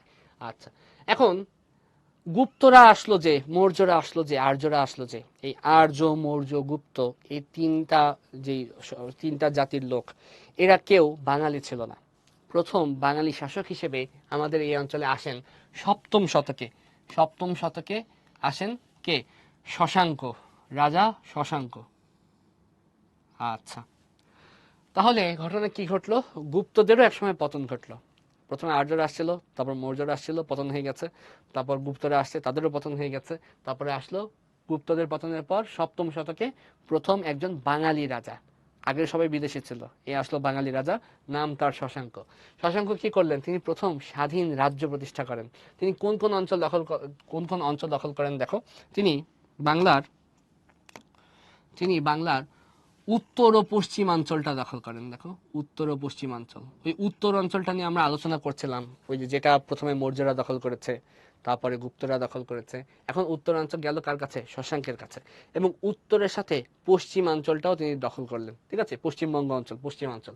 আচ্ছা, আবার এখন দেখো আমাদের দিক তো, মেইন দিক তো মোটামুটি 4টা, উত্তর, দক্ষিণ, পূর্ব, পশ্চিম। এর মধ্যে উত্তর আর পশ্চিমটা দখল করলেন শশাঙ্ক। পূর্ব আর দক্ষিণ এই যে 2টা সাইড, এই 2টা সাইডে বঙ্গ নামে আরেকটি স্বাধীন রাজ্য গড়ে উঠেছিল। এই রাজ্যের তেমন কোনো একজন মাত্র শাসক বা সুনির্দিষ্ট শাসকের নাম পাওয়া যায় না, অনেক রাজাই শাসন করেছেন। তো আমরা এই অঞ্চলটা একটু মনে রাখবো, পূর্ব ও দক্ষিণ পূর্ব বাংলায় বঙ্গ নামে আরেকটি স্বাধীন রাজ্য গড়ে উঠেছিল। ঠিক আছে, বঙ্গ নামে আরেকটি স্বাধীন রাজ্য গড়ে উঠেছিল। তাহলে আমরা কি জানলাম, উত্তর আর পশ্চিমাঞ্চলের শাসক শশাঙ্ক, দক্ষিণ আর পূর্বাঞ্চলে কোনো নির্দিষ্ট শাসক নেই, তবে সেখানে একটা স্বাধীন রাজ্য গড়ে উঠেছিল যার নাম হচ্ছে বঙ্গ। আচ্ছা, তারপরে যাই, শশাঙ্কের মৃত্যুর পর প্রায় 100 বছর ধরে বাংলায় অরাজকতা ও বিশৃঙ্খলা চলতে থাকে। এই সময়কালকে সংস্কৃত ভাষায় মাৎসন্যায় যুগ বলা হয়। আচ্ছা, এবার আসি, তো বাংলার প্রথম বাঙালি শাসকের নাম হচ্ছে রাজা শশাঙ্ক। তিনি মারা গেলেন। মারা যাওয়ার পর 100 বছর কোনো যোগ্য শাসক এই অঞ্চলে আসেন নাই। যোগ্য শাসক যেহেতু আসে নাই, সেহেতু এখানে বিশৃঙ্খলা বেড়ে যায়, নৈরাজ্য বেড়ে যায়। এখানে খুন, মারামারি, কাটাকাটি, হাতাহাতি, মানে চুরি, ডাকাতি, ছিনতাই সবকিছু বেড়ে যায়। এবং এই সময় এই কাজগুলো করার কোনো বিচারও হতো না, অপরাধী অপরাধ করে পার পেয়ে যেত। তো এই যে সময়টাকে বলা হয় মাৎসন্যায় যুগ। এই মাৎসন্যায় শব্দটা সংস্কৃত ভাষার। ঠিক আছে, মাৎস্য মানে হচ্ছে মাছ, আর মাৎসন্যায় বলতে কি বোঝানো হয় সেটা যদি তোমাদের একটু দেখানোর চেষ্টা করি। ধরো আমি খুব ভালো আঁকতে পারি না যদিও, তবু ধরো এই হচ্ছে একটা মাছ। ঠিক আছে, এই হচ্ছে একটা মাছ, এটা একটা বড় মাছ। এই বড় মাছটা যদি একটা ছোট মাছকে খেয়ে ফেলে, ধরো এটা হচ্ছে একটা ছোট মাছ। ঠিক আছে, এখন একটা বড় মাছ একটা ছোট মাছকে খেয়ে ফেলছে। এখন ছোট মাছের কিন্তু বিচার চাওয়ার আর কোনো জায়গা নাই। ছোট মাছ কি কারো কাছে গিয়ে বলতে পারবে যে আমাকে অন্যায়ভাবে বড় মাছ খেয়ে ফেলছে? তাই না? মানে মাছেদের জগতে কোনো বিচারালয় নাই, কোনো আদালত নাই যেখানে গিয়ে ছোট মাছ গিয়ে কমপ্লেন করতে পারবে যে বড় মাছ আমার প্রতি অন্যায় করছে। কিংবা এই মাছটা যদি নাও বলে, ওর কোনো বন্ধু বান্ধব বা ওর যে আত্মীয় স্বজন তারা গিয়েও তো তার নামে কোথাও গিয়ে অভিযোগ দিতে পারবে না যে বড় মাছটা অন্যায়ভাবে তাদের ভাইকে খেয়ে ফেলেছে। তাই না? তো এই যে একটা অরাজকতা ও বিশৃঙ্খলার জগৎ মাছেদের রাজ্যে ছিল, এই মাছেদের রাজ্যের সাথে তুলনা করা হয়েছে এই যুগটাকে, যেই যুগে শশাঙ্কের মৃত্যুর পর 100 বছর মানুষ অপরাধ করে মানে মাফ পেয়ে যেত, কারোর কোনো বিচার হতো না। ঠিক আছে, কোনো আদালত, আইন আদালতের শাসন নেই, এই অবস্থা, একে বলা হয় মাৎসন্যায় যুগ। আচ্ছা, তারপর ঘটনা কি ঘটলো, এই যে 100 বছর বিশৃঙ্খলা চললো, তারপরে শুরু হলো পাল শাসন। পাল শাসনটা কখন শুরু হয়, 8ম শতকের মাঝামাঝিতে, বুঝছো? 8ম শতকের মাঝামাঝিতে শুরু হয় পাল শাসন, 8ম শতকের মাঝামাঝি সময় থেকে, এবং এটা চলে প্রায় 400 বছর। মনে রাখবে, পালদের চেয়ে বেশি সময় বাংলাকে আর কেউ কখনো শাসন করতে পারেনি। ঠিক আছে, 8ম শতকের মাঝামাঝি সময়ে পালরা আসেন, এবং পালরা ছিলেন বাঙালি। শশাঙ্ক বাঙালি ছিলেন, তার মৃত্যুর পর 100 বছর অরাজকতা বেড়ে যায়, বিশৃঙ্খলা বেড়ে যায়। তারপরে আসেন পালরা, পাল রাজারাও ছিলেন বাঙালি, এবং তারা প্রায় 400 বছর বাংলা শাসন করেন। এবং তাদের এই শাসনকালে বাংলার অনেক সমৃদ্ধি হয়েছিল, তারা বাংলার অনেক উন্নয়ন করেছিলেন। আচ্ছা, এই সময় পাল রাজারা বাংলা একটি দীর্ঘস্থায়ী ও শক্তিশালী রাজ্য করেছিলেন। হ্যাঁ, তারা একটা সুন্দর সময় বাংলার যাচ্ছিল, কিন্তু সকল সুন্দরের কি আছে, একটা সমাপ্তি আছে। তো এই পাল শাসনও খুব এই 400 বছরের পর আর চলতে পারেনি, পালদের পতন ঘটে। এবং একাদশ শতকের শেষের দিকে দেখো, একাদশ শতকের শেষের দিকে পালদের পতন হয়, এবং দক্ষিণ ভারতের কর্ণাটক থেকে, এই অঞ্চলটি একটু মনে রাখবে, দক্ষিণ ভারতের কর্ণাটক অঞ্চল থেকে আগত সেন রাজারা বাংলায় শাসনভার গ্রহণ করেন এবং নতুন রাজবংশের সূচনা করেন। তার মানে 400 বছর পালরা শাসন করেছিল ঠিক, তারপরে কি ঘটলো, দক্ষিণ ভারতের কর্ণাটক, কর্ণাটক একটা জায়গার নাম, এই জায়গা থেকে একদল সেন রাজা আসলো, তারা বাংলার এই শাসনভার গ্রহণ করে, তারা পালদের তাড়িয়ে দিয়ে নিজেরা শাসনভার গ্রহণ করে এবং তাদের নতুন রাজবংশের সূচনা করে। তো শুরু হলো সেন শাসন। ঠিক আছে, তাহলে এই স্লাইডে কিছু, এই স্লাইডটা যদি আমরা একবার রিক্যাপ করি তাহলে কি পাই দেখো। আগের স্লাইড থেকে মোটামুটি শুরু করি, যে প্রথমে এসেছিল আর্যরা, তারপর মৌর্যরা, তারপর গুপ্তরা। গুপ্তদের পতনের পর সপ্তম শতকে আসেন রাজা শশাঙ্ক, যিনি বাঙালি ছিলেন। তিনি ছিলেন প্রথম বাঙালি রাজা, প্রথম বাঙালি শাসক। তিনি কি করেন, আমাদের উত্তর এবং পশ্চিমাঞ্চল দখল করেন, এবং উত্তর এবং পশ্চিমাঞ্চল ম্যাপের উপর এবং বামের দিক, তো ডানের দিক আর নিচের দিকটা বাকি রইল। এখানে বঙ্গ নামে আরেকটা স্বাধীন রাজ্য গড়ে উঠেছিল। আচ্ছা, শশাঙ্ক বাঙালি রাজা ছিলেন, ভালো শাসন করতেন, মারা গেলেন। মারা যাওয়ার পর 100 বছর মানুষ অপরাধ করে পার পেয়ে যেত, এমনই বিশৃঙ্খলা ছিল পুরো বাংলায়। মারামারি, খুনোখুনি, হাতাহাতি, অনেক কিছু হতো। এই সময়টাকে বলা হয় মাৎস্যন্যায় যুগ। এটা একটা সংস্কৃত শব্দ, যার মানে হচ্ছে বড় মাছ যখন ছোট মাছকে খেয়ে ফেলে, ছোট মাছের যেমন করে কোথাও বিচার চাওয়ার সুযোগ থাকে না, তেমন করে এই বাংলায়ও মানুষ অন্যায় করতো, কিন্তু যাদের প্রতি অন্যায় করা হয়েছে তাদের বিচার চাওয়ার কোনো জায়গা ছিল না। আচ্ছা, তারপর কি ঘটলো, এই মাৎস্যন্যায় যুগও একসময় শেষ হলো, 100 বছর কেটে গেল মাৎস্যন্যায় যুগে। তারপর অষ্টম শতকের মাঝামাঝি সময়, মানে 701 থেকে 800 সালের মাঝামাঝি সময় কি হলো, পাল রাজারা বাংলায় আসলেন এবং তারা বাংলা শাসন করা শুরু করলেন। তারা ছিলেন বাঙালি এবং তারা প্রায় 400 বছর বাংলা শাসন করেন। আচ্ছা, পাল রাজারা সুন্দর শাসন করছেন, কিন্তু সব সুন্দরেরও একটা শেষ আছে। পাল শাসনেরও একসময় সমাপ্তি ঘটলো। কাদের হাতে ঘটলো? সেন শাসকদের হাতে। সেন শাসকরা দক্ষিণ ভারতের কর্ণাটক অঞ্চল থেকে বাংলায় আসলেন এবং তারা এখানে বাংলায় নতুন রাজবংশের সূচনা করলেন, তারা সেন শাসন গড়ে তুললেন। আচ্ছা, এই স্লাইডটা বুঝেছো কিনা সবাই একটু জানাও। ঠিক আছে, এখানে জানাও, কর্ণাটক একটা এলাকার নাম, রোয়াইফা, স্বপ্নীল, বঙ্গমণি। হ্যাঁ, আচ্ছা। অরাজকতা মানে হচ্ছে বিশৃঙ্খলা, হানাহানি, মারামারি হচ্ছে কিন্তু বিচার হচ্ছে না, এই অঞ্চল হচ্ছে অরাজকতা। ঠিক আছে, আচ্ছা তোমরা বলো তো এতটুকু বুঝেছো কিনা।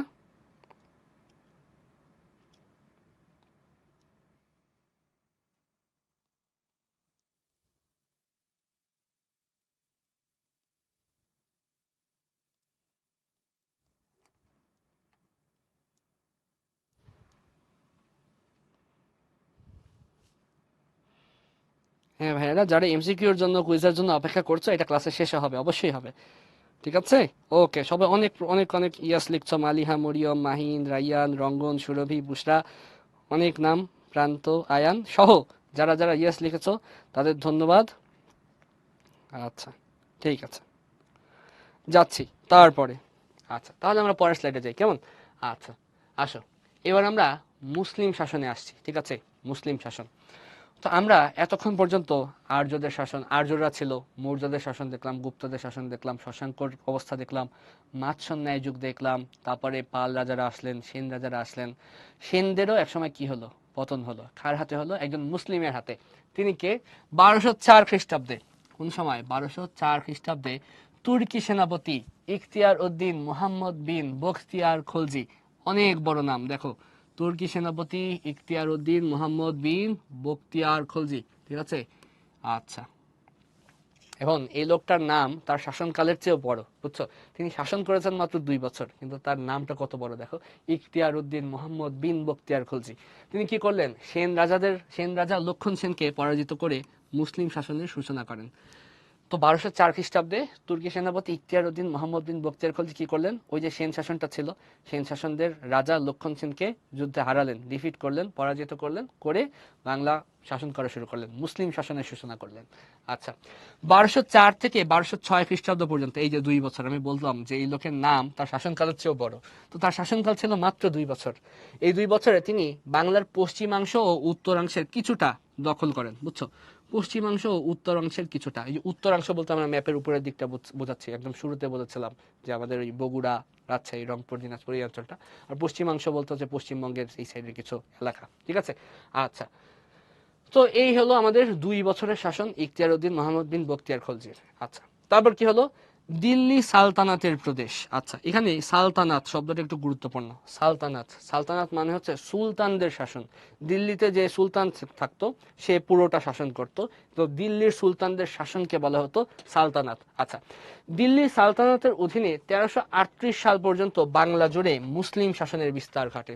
তো বখতিয়ার খলজি যে মুসলিম শাসনের সূচনা করে দিয়ে গিয়েছিলেন, সেটা 1338 সাল পর্যন্ত কি করে প্রসার ঘটে, বিস্তার ঘটে। 1338 সাল পর্যন্ত মুসলিম শাসন চলতে থাকে। আচ্ছা, এই সময় বাংলা 3টি প্রধান প্রশাসনিক বিভাগে বিভক্ত ছিল।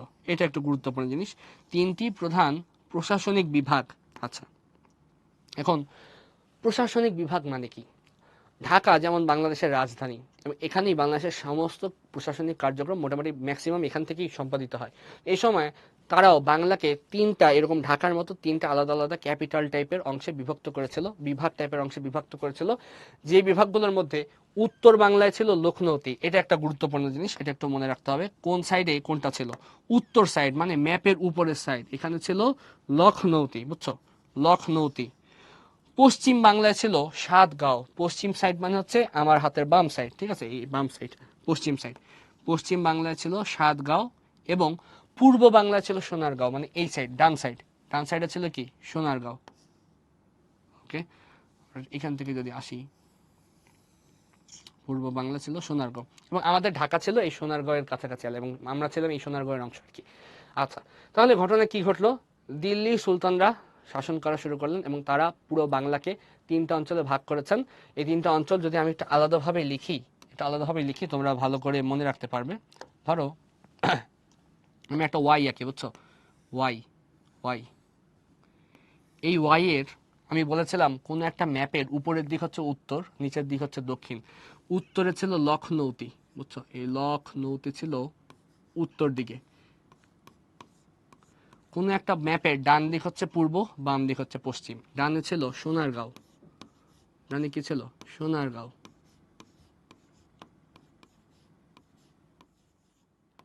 আর বামে ছিল সাতগাঁও, সাতগাঁও।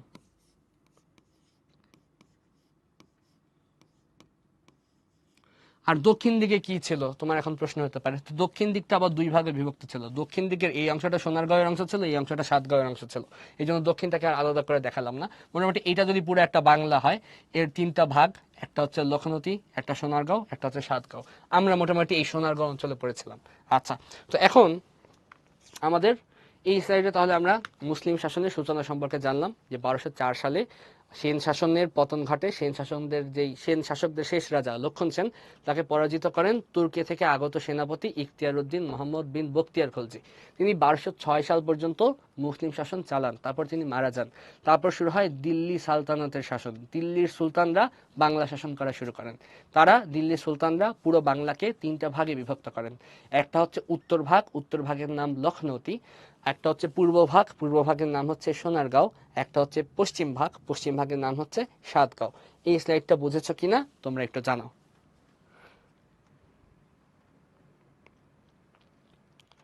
না না, আর্য মৌর্য গুপ্ত সাম্রাজ্যে একজন সম্রাট শাসক করেন নাই।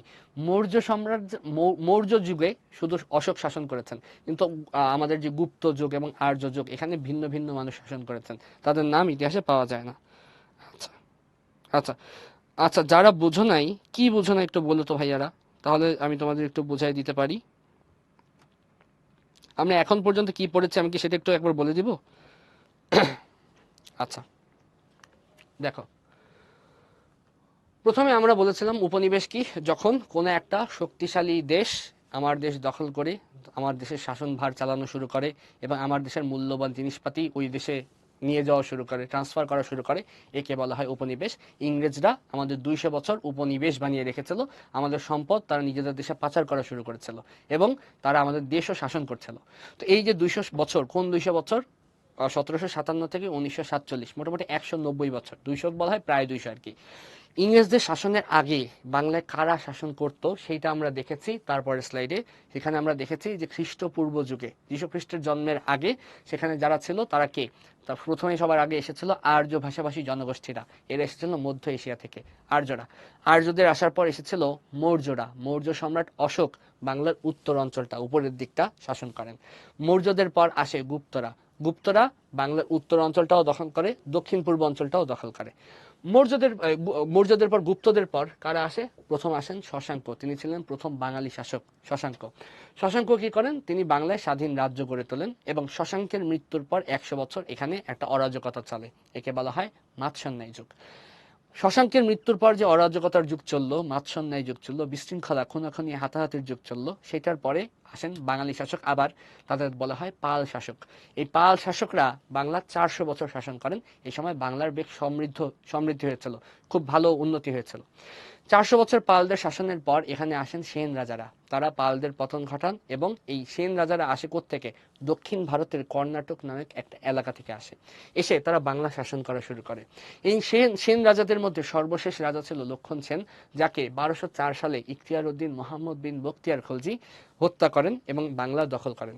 ইখতিয়ার উদ্দিন মোহাম্মদ বিন বখতিয়ার খলজি 1204 থেকে 1206 সাল পর্যন্ত বাংলাকে শাসন করেন এবং তার মৃত্যুর পর দিল্লির সুলতানরা দিল্লি সালতানাত প্রতিষ্ঠা করেন এবং তারা দিল্লি থেকে বাংলা শাসন করা শুরু করেন এবং তারা শাসনের সুবিধার্থে পুরো বাংলাকে 3টা অঞ্চলে ভাগ করেন। একটা ছিল উপরের ভাগ, উত্তর ভাগ, এটাকে বলা হয় লখনৌতি। একটা ছিল ডানের ভাগ বা পূর্ব ভাগ, একে বলা হয় সোনারগাঁও। একটা ছিল বামের ভাগ বা পশ্চিম ভাগ, একে বলা হয় সাতগাঁও। মোটামুটি একটা সামারি করলাম। আচ্ছা, হ্যাঁ, পালরা বাঙালি ছিল কৌশিক, পালরা বাঙালি ছিল। আচ্ছা, যাই তারপর। আচ্ছা, এবার দেখো, এবার আমরা স্বাধীন সুলতানি যুগের দিকে যাব। স্বাধীন সুলতানি যুগ বলতে কি বোঝায়? আমরা তো দেখলাম দিল্লির সুলতানরা দিল্লিতে বসে বাংলা অঞ্চলটা শাসন করছে। তো প্রথম বাঙালিদের মধ্যে থেকে একজন শাসক বললেন যে আমি দিল্লির সুলতানদের শাসন মানি না, আমি নিজের এলাকা নিজে শাসন করব। সে কে? চলো দেখি। 1338 সালে, 1338 সালে আমরা যদি তো আমাদের ফ্রেম দিয়ে করি, হ্যাঁ, 1338 সালে সোনারগাঁওয়ের শাসনকর্তা, সোনারগাঁও হচ্ছে আমরা যে অঞ্চল আছে, ঢাকা যে অঞ্চলের অংশ, সোনারগাঁওয়ের শাসনকর্তা ফখরুদ্দিন মোবারক শাহ। ফখরুদ্দিন মোবারক শাহ, তিনি একজন হিরো। এই পেজে আমরা 3জন হিরোর নাম জানবো। ফখরুদ্দিন মোবারক শাহ হচ্ছে তাদের মধ্যে প্রথম হিরো। তিনি কি করলেন? দিল্লির সুলতানদের বিরুদ্ধে বিদ্রোহ করে বাংলার স্বাধীনতা ঘোষণা করেন। তিনি বললেন আমি দিল্লির শাসন মানি না, আমি বাংলার স্বাধীনতা ঘোষণা করলাম। তো বাংলার স্বাধীনতা প্রথম কে ঘোষণা করলেন? ফখরুদ্দিন মোবারক শাহ। আচ্ছা, ফখরুদ্দিন মোবারক শাহের পর আরেকজন সুলতান ছিলেন, তার নাম সুলতান শামসুদ্দিন ইলিয়াস শাহ। আচ্ছা, দেখো, ফখরুদ্দিন মোবারক শাহ শুধু বাংলার স্বাধীনতা ঘোষণা করেছিলেন, কিন্তু বাংলার যে 3টা প্রদেশ ছিল, এই 3টা প্রদেশকে একত্রিত করার সামর্থ্য তার হয়ে ওঠে নাই, তিনি সেটা করতে পারেননি। এই কাজটা করেছেন সুলতান শামসুদ্দিন ইলিয়াস শাহ। তিনি এই লখনৌতি, সোনারগাঁও এবং সাতগাঁওকে একত্র করে তিনি প্রকৃত স্বাধীনতা প্রতিষ্ঠা করেন, তিনি শাসন করা শুরু করেন। আচ্ছা, তো এই যে শামসুদ্দিন ইলিয়াস শাহ, এই যে তিনি বাঙালিদের ভালোবাসতেন, বাঙালিদের তিনি স্বাধীন করলেন এবং তিনি পুরো 3টা জাতিকে, 3টা প্রদেশকে এক করে দিলেন এবং এক করে শাসন করলেন। এই কারণে তিনি নিজেকে শাহ ই বাঙ্গালা ও শাহ ই বাঙ্গালিয়ান উপাধিতে ভূষিত করেন। তার মানে হচ্ছে শাহ, শাহ মানে হচ্ছে রাজা, বাঙ্গালা বা বাঙ্গালিয়ান মানে হচ্ছে বাঙালি। তিনি নিজেকে বাঙালিদের রাজা হিসেবে পরিচয় দিতে পছন্দ করতেন। তাহলে সুলতান শামসুদ্দিন ইলিয়াস শাহ নিজেকে কি উপাধি দিয়েছিলেন? শাহী বাঙ্গালা বা শাহী বাঙ্গালিয়ান, যেটা অর্থ হচ্ছে বাঙালিদের রাজা। ঠিক আছে? আচ্ছা, তো এই যে আমরা 2জন হিরোর নাম দেখলাম, একজন ফখরুদ্দিন মোবারক শাহ, একজন সুলতান শামসুদ্দিন ইলিয়াস শাহ। আচ্ছা, তৃতীয় হিরোর নাম হচ্ছে সুলতান আলাউদ্দিন হোসেন শাহ। আচ্ছা, এই লোকটা কি করেন? এই লোকটা বাংলা অঞ্চলে শান্তি প্রতিষ্ঠায় খুব ভূমিকা রাখেন। তিনি হিন্দু মুসলমানের মধ্যে যত ধর্ম নিয়ে মারামারি ছিল, বিবাদ ছিল, এগুলো তিনি দূর করার ক্ষেত্রে অবদান রাখেন। তো তিনি ধর্মীয় সম্প্রীতি প্রতিষ্ঠা করেন। সম্প্রীতি প্রতিষ্ঠা মানে হচ্ছে হিন্দু মুসলমানের মধ্যে শান্তির প্রতিষ্ঠা, তাদের মধ্যে মিলেমিশে চলার মানসিকতা তৈরি, এই কাজটা তিনি করেন এবং শিল্প সাহিত্যের বিকাশে উল্লেখযোগ্য অবদান রাখেন। তার সময়ে বাংলা কবিতা খুব বিখ্যাত হয়ে উঠেছিল এবং বাংলা শিল্পগুলো খুব চমৎকার একটা অবস্থায় ছিল, বিকাশে তিনি সাহায্য করেন। তোমরা শ্রী চৈতন্য দেব, বাংলার প্রাচীন যুগের, মোটামুটি মধ্য যুগের একজন বিখ্যাত কবি, তিনি এই সময়ে লেখালেখি করেছেন আর কি। তো আমরা এখানে 3জন হিরোর নাম দেখলাম, ফখরুদ্দিন মোবারক শাহ, সুলতান শামসুদ্দিন ইলিয়াস শাহ, আর একজন হচ্ছে সুলতান আলাউদ্দিন হোসেন শাহ। 3জনই সুলতান, আসলে সুলতান তাদের নাম না, এটা হচ্ছে জাস্ট তারা সুলতান ছিলেন আর কি। তো এই যে 3জন হিরো, ফখরুদ্দিন মোবারক শাহ, শামসুদ্দিন ইলিয়াস শাহ এবং আলাউদ্দিন হোসেন শাহ, তারা এই বাংলায় স্বাধীন সুলতানি শাসন প্রতিষ্ঠা করেন। তবে এইটারও এক সময় সকল সুন্দর জিনিসের যেমন সমাপ্তি আছে, এটারও একটা সমাপ্তি ঘটে 1538 সালে। বুঝছো? 1538 সালে বাংলার স্বাধীন সুলতানি শাসনের অবসান ঘটে। তাহলে বাংলার স্বাধীন সুলতানি শাসন কত বছর চলেছিল বলতে পারো? 200 বছর চলেছে। বুঝলে? কত বছর চললো? 200 বছর চললো। বাংলা স্বাধীন সুলতানি যুগ চললো 1338 থেকে 1538, বুঝছো? 1338 থেকে 1538, এবং এই সময়টায় তিনজন শাসক খুব গুরুত্বপূর্ণ অবদান রাখেন: ফখরুদ্দিন মোবারক শাহ, শামসুদ্দিন ইলিয়াস শাহ এবং আলাউদ্দিন হোসেন শাহ। ঠিক আছে, তাহলে আমরা এই স্লাইডটা বুঝলাম কিনা সেটা একটা জানাও তো। স্বপ্নিল, বৃহদাংশ মানে হচ্ছে সবচেয়ে বেশি অংশ, সবচেয়ে কোনো একটা, ধরো আমি একটা ধরো এই যে একটা অঞ্চল আঁকলাম, ধরো এটা একটা অঞ্চল, এই অঞ্চলের ধরো এতটুকু আমি শাসন করছি, তো এই বড় অংশটাকে বলা হয় বৃহদাংশ, বুঝছো? বড় অংশ মানে হচ্ছে বৃহদাংশ। আচ্ছা আচ্ছা, অবসান মানে শেষ, মুগ্ধ, অবসান মানে হচ্ছে শেষ করা। আচ্ছা,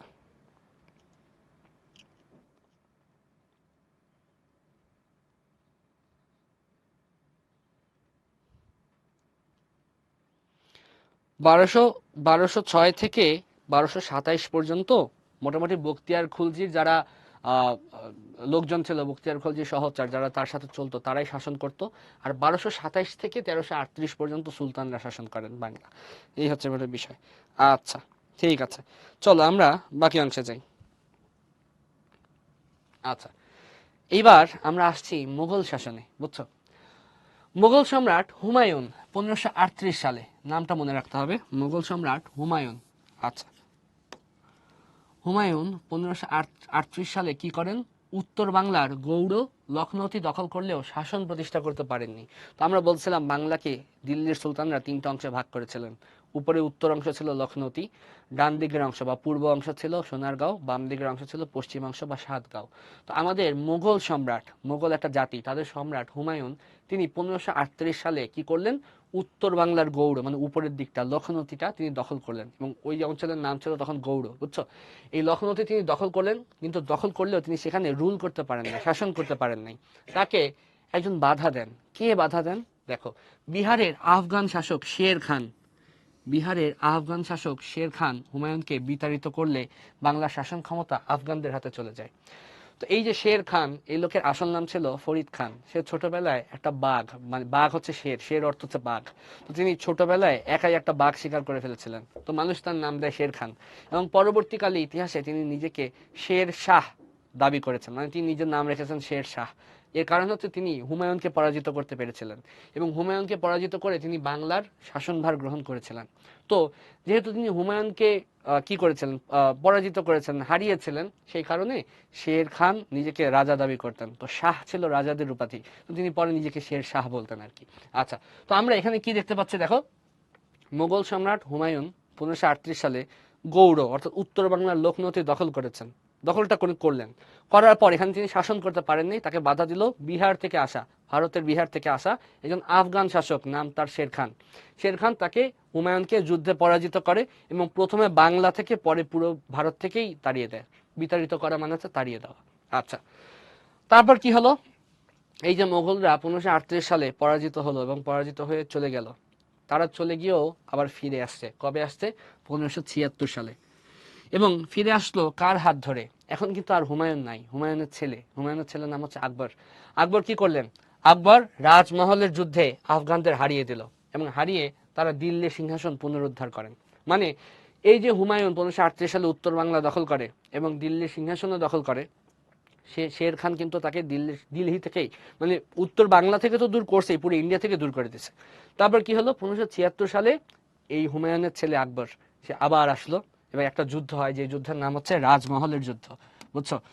এই রাজমহলের যুদ্ধে কি করেন? তিনি আফগানদের হারিয়ে দেন।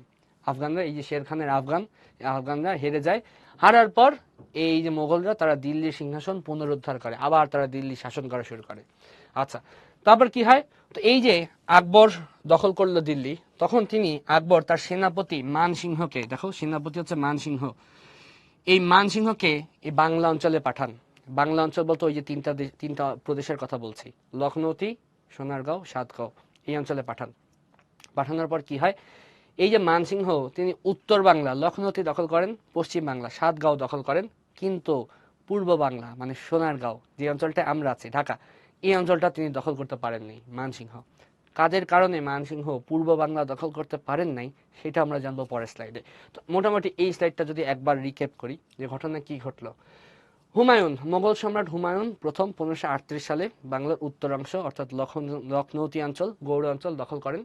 দখল করেও তিনি সেখানে শাসন করতে পারেন নাই, তাকে বাধা দেন আফগান শাসক শের খান। তিনি আসছেন বিহার থেকে। তিনি হুমায়ুনকে যুদ্ধে পরাজিত করেন এবং ইন্ডিয়া থেকে বের করে দেন। তারপর মোগলরা আবার শক্তি সংগ্রহ করে। শক্তি সংগ্রহ করে হুমায়ুনেরই ছেলে আকবরের হাত ধরে আবার যুদ্ধ করে আফগানদের সাথে এবং রাজমহলের যুদ্ধে আফগানদের হারায়। হারানোর পর তারা দিল্লির সিংহাসন পুনরুদ্ধার করে। ইন্ডিয়াতে তারা পুনরায় শাসন প্রতিষ্ঠা করে।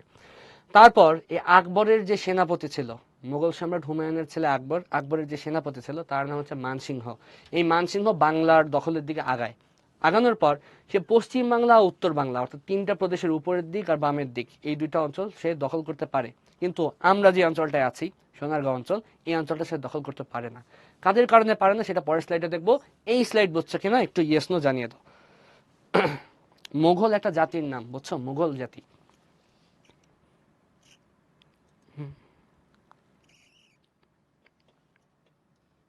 তোমরা একটা পোল আছে, এখানে জানিয়ে দাও তো তোমরা বুঝেছো কিনা।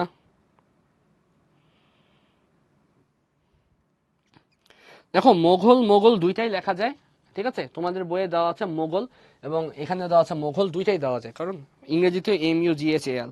না, মানসিংহ থেকে ময়মনসিংহ আসে নাই।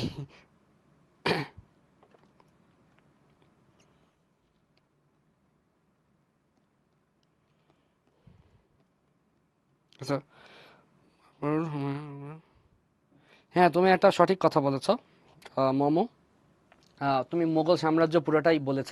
মুঘল সাম্রাজ্যের প্রতিষ্ঠাতা ছিলেন বাবর। বাবরের ছেলের নাম হচ্ছে হুমায়ুন। হুমায়ুনের ছেলের নাম আকবর। আকবরের ছেলের নাম হচ্ছে কি বলবো, জাহাঙ্গীর। জাহাঙ্গীরের ছেলের নাম হচ্ছে শাহজাহান। শাহজাহানের ছেলের নাম হচ্ছে আওরঙ্গজেব। গুড। আচ্ছা,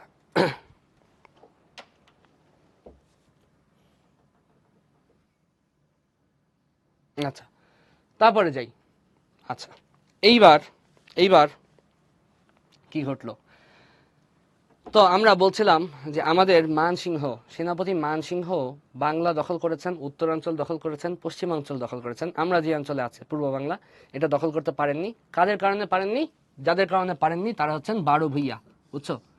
বারো ভূঁইয়া এরা পূর্ব বাংলার জমিদার ছিল। এই যে আমরা তো পূর্ব বাংলায় ছিলাম, সোনারগাঁও অঞ্চলে ছিলাম। এদের 12 জন জমিদার মিলে একটা দল গঠন করেন যাদের বলা হয় বারো ভূঁইয়া, এবং এদের নেতার নাম ছিল ঈশা খাঁ।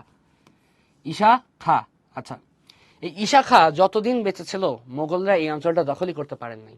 সম্রাট জাহাঙ্গীরের আমলে, মানে ঈশা খাঁ মরে গেছে, মরে যাওয়ার পর সম্রাট জাহাঙ্গীরের আমলে, যদি দাগাই, সম্রাট জাহাঙ্গীরের আমলে 1610 সালে, কোন সালে? 1610 সালে।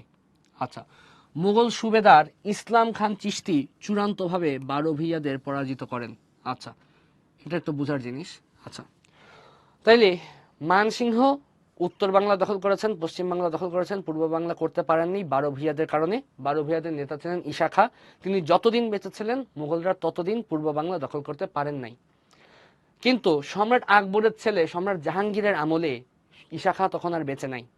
তখন 1610 সালে মোগল সুবেদার ইসলাম খান চিশতি, সুবেদার, সুবেদার মানে হচ্ছে তখনকার সময় এক একটা প্রদেশ, প্রদেশ মানে হচ্ছে এখন যেটা ডিভিশন, তখন ছিল প্রদেশ। প্রদেশকে বলা হতো সুবা। সুবার যিনি গভর্নর বা সুবা যে পরিচালনা করে প্রধান ব্যক্তি, তাকে বলা হতো সুবেদার। তো এই যে মোগল সুবেদার ইসলাম খান চিশতি চূড়ান্তভাবে বারো ভূঁইয়াদের পরাজিত করেন। তো বারো ভূঁইয়ারা এক সময় হারে, সেটা হচ্ছে 1610 সালে, এবং তাকে হারায় কে? সুবেদার ইসলাম খান চিশতি। আচ্ছা, সুবেদার ইসলাম খান চিশতি ঢাকা অধিকার করে তৎকালীন দিল্লির সম্রাট জাহাঙ্গীরের নামানুসারে তার নামকরণ করা হয় ঢাকা আচ্ছা, তার নামকরণ করা হয় জাহাঙ্গীরনগর। আচ্ছা, তো ইসলাম খান চিশতি যখন এই যে ঢাকা অধিকার করলেন, ঢাকাকে দখল করলেন, তখন তিনি ঢাকার নাম তৎকালীন যে সম্রাট ছিলেন, সম্রাট জাহাঙ্গীর, আকবরের ছেলে জাহাঙ্গীর, জাহাঙ্গীরের নামানুসারে ঢাকার নাম দেয় জাহাঙ্গীরনগর। একটা ইউনিভার্সিটি আছে জাহাঙ্গীরনগর ইউনিভার্সিটি, নাম হয়তো তোমরা শুনেছ। তো তো সুবেদার ইসলাম খান কি করলেন? তিনি 1610 সালে বারো ভূঁইয়াদের পরাজিত করে ঢাকার নাম দিলেন জাহাঙ্গীরনগর। কার নাম অনুসারে? সম্রাট জাহাঙ্গীরের নাম অনুসারে। আচ্ছা, 1757 সালে পলাশীর যুদ্ধে বাংলার শেষ স্বাধীন নবাব সিরাজউদ্দৌলার পতনের মধ্য দিয়ে মোগল শাসনের চূড়ান্ত অবসান ঘটে এবং ইংরেজ শক্তি বাংলার ক্ষমতা দখল করে ঔপনিবেশিক শাসনের সূচনা করে। আচ্ছা, তারপর কি হয়? এই 1757 সাল পর্যন্ত এই শেষ স্বাধীন নবাব সিরাজউদ্দৌলার শাসন ছিল। সিরাজউদ্দৌলার পতন হয় ইংরেজদের হাতে, এবং ইংরেজদের হাতে সিরাজউদ্দৌলার পতন হওয়ার পর কি ঘটলো? বাংলায় উপনিবেশিক শাসন শুরু হয়। তার মানে বাংলা উপনিবেশ হয়ে যায় ইংরেজদের। এই ছিল মোটামুটি এই স্লাইডের আলোচনা। এই স্লাইডের আলোচনা যদি আরেকবার রিক্যাপ করি তাহলে কি বলা যায়? প্রথমে আমরা দেখেছিলাম গত স্লাইডে যে আকবরের সেনাপতি মানসিংহ উত্তর বাংলা দখল করেছিলেন, পশ্চিম বাংলা দখল করেছিলেন, পূর্ব বাংলা দখল করতে পারেননি, কারণ পূর্ব বাংলা ছিল বারো ভূঁইয়ারা। বারো ভূঁইয়াদের নেতা ছিলেন ঈশা খাঁ। ঈশা খাঁ তা যতদিন বেঁচে ছিলেন মোগল সম্রাটরা এই অঞ্চল দখল করতে পারেনি, আমাদের অঞ্চল ঢাকা অঞ্চল। আচ্ছা, তারপর সম্রাট জাহাঙ্গীরের আমলে, মানে আকবর মারা গেছেন, আকবরের ছেলে ক্ষমতায়, সম্রাট জাহাঙ্গীরের আমলে 1610 সালে ঈশা খানও তখন মারা গেছেন। এই সময় মুঘল সুবেদার ইসলাম খান চিশতি, মোগলদের একটা প্রদেশের যিনি প্রধান তাকে বলা হয় সুবেদার, তিনি ইসলাম খান চিশতি, তিনি প্রথম বারো ভূঁইয়াদের পরাজিত করেন মানে হারানোর পর তিনি ঢাকা দখল করেন এবং ঢাকার নাম দেন সম্রাট জাহাঙ্গীরের নাম অনুসারে জাহাঙ্গীরনগর।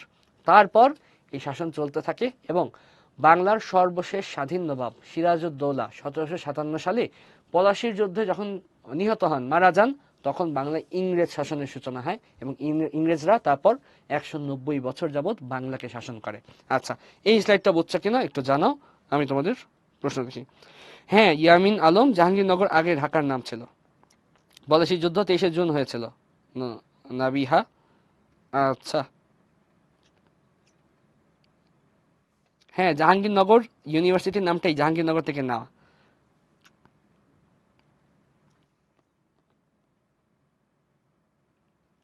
অনেক প্রমি, মনিরা, আরাফাত, জান্নাত, নাফিম, অনেকে বলছো, মাহিদুল কায়েস, হাসিব, তাহমিদ, গোলাম মোস্তফা, আনন্না। ঠিক আছে, সবাইকে অসংখ্য ধন্যবাদ। এখন আমরা এখান থেকে কিছু প্রশ্নের দিকে যদি যাই, যে কি কি প্রশ্ন আসতে পারে। দেখো, মাছ সন্ন্যায় কি? আচ্ছা, মাছ সন্ন্যায় কি? আমরা যদি একটু মাছ সন্ন্যায়ের দিকে যাই। আচ্ছা, মাছ সন্ন্যায় কি বলতো? রাজা শশাঙ্ক ছিলেন বাংলার প্রথম স্বাধীন নবাব। নবাব তো না, বাংলার প্রথম স্বাধীন রাজা। তিনি কি করেছিলেন? তিনি মারা যাওয়ার পর 100 বছর বাংলায় যে বিশৃঙ্খলা চলেছিল, নৈরাজ্য চলেছিল, সেই সময়টাকে বলা হয় মাৎস্যন্যায় যুগ। এটা মাৎস্যন্যায় শব্দটা একটা সংস্কৃত শব্দ, যেটা আসছে মাছ থেকে। মাৎস্য মানে হচ্ছে মাছ। একটা বড় মাছ যখন ছোট মাছকে খেয়ে ফেলে, তখন ছোট মাছের বিচার চাওয়ার কোনো জায়গা থাকে না। তো ছোট মাছটা যেরকম কোথাও বিচার চাইতে পারে না, তার কাছে কোনো আইন আদালত নাই, সেই সময় বাংলাতেও এরকম কোনো অপরাধ সংঘটিত হলে যাদের প্রতি অপরাধ করা হয়েছে, যারা অত্যাচারিত হয়েছে, যাদের উপর নিপীড়ন করা হয়েছে, তাদের বিচার চাওয়ার কোনো আদালত ছিল না, আইন ছিল না, এবং তারা বিচার পাইতো না। এই কারণে এই যুগকে বলা হয় মাৎস্যন্যায় যুগ। আচ্ছা, ঔপনিবেশিক শাসন কি? যখন বিদেশি কোনো শক্তি কোনো অঞ্চলকে দখল করে সেই অঞ্চল শাসন করা শুরু করে এবং শোষণ করা শুরু করে। মানে শুধু দেশই চালাচ্ছে না, আমার দেশের সকল মূল্যবান সম্পদ সে নিজের দেশে পাচারও করছে। এই অবস্থাকে বলা হয় ঔপনিবেশিক শাসন। আচ্ছা, কে বাংলার স্বাধীন সুলতানি যুগের সূচনা করেন? কে করেন বলতো? ফখরুদ্দীন মুবারক শাহ প্রথম বাংলার স্বাধীন সুলতানি যুগের সূচনা করেন। তিনি প্রথম বললেন যে দিল্লির সালতানাত, দিল্লির সুলতানদের শাসন আমি মানি না, বাংলা শাসন আমি করব। তো এই হচ্ছেন ফখরুদ্দীন মুবারক শাহ। আচ্ছা, তারপর বাংলার প্রথম বাঙালি শাসক কে ছিলেন? বাংলার প্রথম বাঙালি শাসক ছিলেন শশাঙ্ক। আচ্ছা, শাহী বাঙ্গালা উপাধি ধারণ করেন কে বলতো? ইলিয়াস শাহ, তাই না? পুরো নাম কি? সুলতান শামসুদ্দিন ইলিয়াস শাহ। তিনি নিজেকে শাহী বাঙ্গালা বা শাহী বাঙ্গালিয়ান, মানে বাঙালির রাজা উপাধিতে ভূষিত করেন। আচ্ছা, তারপর বাংলার প্রকৃত স্বাধীনতা প্রতিষ্ঠা করেন কে? কে শাসন করেন? এই যে আগের জনই, ইলিয়াস শাহ, শামসুদ্দিন ইলিয়াস শাহ। তিনি কি করেন? প্রকৃত স্বাধীনতা প্রতিষ্ঠা করেন। ঠিক আছে, এই হচ্ছে মোটামুটি এগুলো সৃজনশীল কয়ের জন্য ইম্পর্টেন্ট।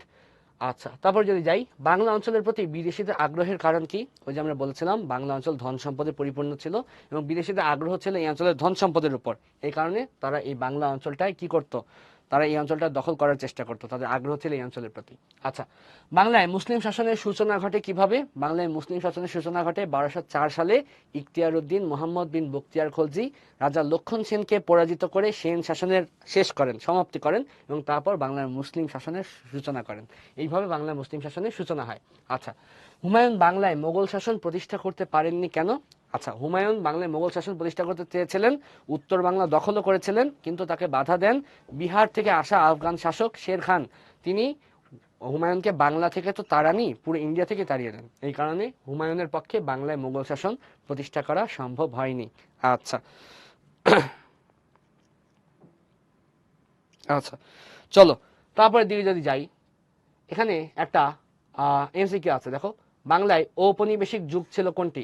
1338 থেকে 1538, 1538 থেকে 1757, 1757 থেকে 1947, 1857 থেকে 1971। বলো কোনটা অ্যান্সার? কোনটা অ্যান্সার জানাও তো। হ্যাঁ, অনেকে উত্তর দিয়েছো। আয়ান, মুহিন, রাইয়ান, আরমানি, তাহমিদ, তানভীর। ঠিক আছে, 1757 থেকে 1947। ঠিক আছে, গুড। আচ্ছা, বলো চলো তারপরটা যাই। খ্রিস্টপূর্ব কত শতকে সম্রাট অশোক বাংলার উত্তরাংশ দখল করেন? কত শতকে বলো তো? প্রথম শতক, তৃতীয় শতক, পঞ্চম শতক, সপ্তম শতক? সাইরা, শাহরিয়ার নাবিল, কৌশিক, শিহর, সামিউল, মিথুল, রাইসা, নওমি, রাইয়ান। গুড, সবাই সঠিক উত্তর দিচ্ছ। উত্তর হচ্ছে বি। ঠিক আছে, খ্রিস্টপূর্ব তৃতীয় শতকে সম্রাট অশোক, যিনি মৌর্য সম্রাট ছিলেন, তিনি কি করেন? বাংলার উত্তরাংশ দখল করেন। আচ্ছা, তারপর বাংলার কিছু অংশ গুপ্ত সাম্রাজ্যের অধীনে আসে কবে? মৌর্যদের পর আসছিল গুপ্তরা। গুপ্তরা কত শতকে আসে বলতো? তৃতীয় শতক, চতুর্থ শতক, পঞ্চম শতক, না ষষ্ঠ শতক? অ্যান্সার বলতো, কত শতকে আসে? সাদিক বলেছ, সঠিক উত্তর দিয়েছ। নজরুল, মাহজাবিন, রিশাদ, মরিয়ম, আরিফ, আচ্ছা, সাবরিনা, নিহা, আতিকা। ঠিক আছে, দেখো গুপ্ত সাম্রাজ্যের অধীনে আসে চতুর্থ শতকে। চতুর্থ শতকে, ঠিক আছে, এটা অ্যান্সার হচ্ছে চতুর্থ শতকে। আচ্ছা, এটা আমরা দ্বিতীয় স্লাইডে দেখেছিলাম। আচ্ছা, এখন আমরা কুইজে যাব। ঠিক আছে, সবাই প্রস্তুত? রেডি? ওকে, চলো কুইজে যাব। তোমাদের সামনে পোল আসবে, তোমরা উত্তর দিবে কুইজের। প্রথম কুইজ, মৌর্যদের পর ভারতে প্রতিষ্ঠিত হয় কোন সাম্রাজ্য? পাল সাম্রাজ্য, সেন সাম্রাজ্য, হুন সাম্রাজ্য, না গুপ্ত সাম্রাজ্য? বলো, একটু আগে এটা উত্তর বলে ফেলেছি, তোমরা পোলে দেখো, একটু আগে এটা উত্তর বলে ফেলেছি, তোমরা এটা উত্তর দিয়ে দাও। পোল চলে গেছে তোমাদের সামনে, অনেকে সঠিক উত্তর দিচ্ছ। গুড, গুড, চমৎকার।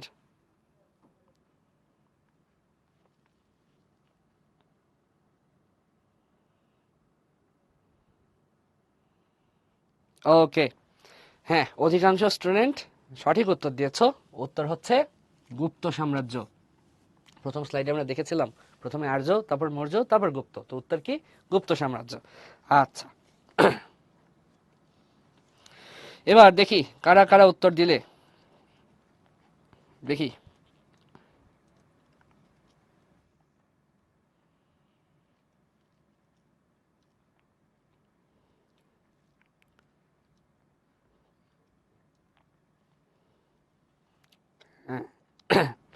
সবার আগে সঠিক উত্তর দিয়েছ প্রমি, তোমাকে অভিনন্দন, ফাস্টেস্ট ফিঙ্গার তোমার। তারপর যারা উত্তর দিয়েছে লিডার বোর্ডে, প্রমি, তারপর মোহাম্মদ আরিয়ান রহমান, তাহমিদ, আকিব, রিদি, আবু হাসনাত, সাজিয়া আফরিন হক, আদিব, আখি, জুবাইর, সবাইকে অনেক অনেক অভিনন্দন, তোমরা সঠিক উত্তর দিয়েছ। তোমরা বাদেও যারা সঠিক উত্তর দিয়েছো সবাইকে আসলে অভিনন্দন, তোমরা অনেকে সঠিক উত্তর দিয়েছো, থ্যাংক ইউ। গুড, তোমরা বুঝেছো, বোঝা যাচ্ছে। আচ্ছা, চলো তারপরের প্রশ্নে যাই। কুইজ নাম্বার 2, বখতিয়ার খলজি বাংলা শাসন শুরু করেন কবে? 1201, 1202, 1204, 1205? বলে দাও উত্তর, বল শুরু হয়ে যাচ্ছে। কত সালে? 1201, 1202, 1204, 1205? কোনটা উত্তর বলো তো? হ্যাঁ, সবাই উত্তর করছো, গুড।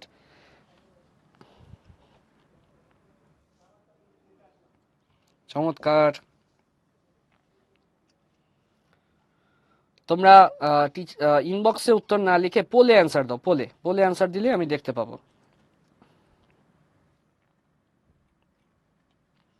হুম, ওকে, চমৎকার।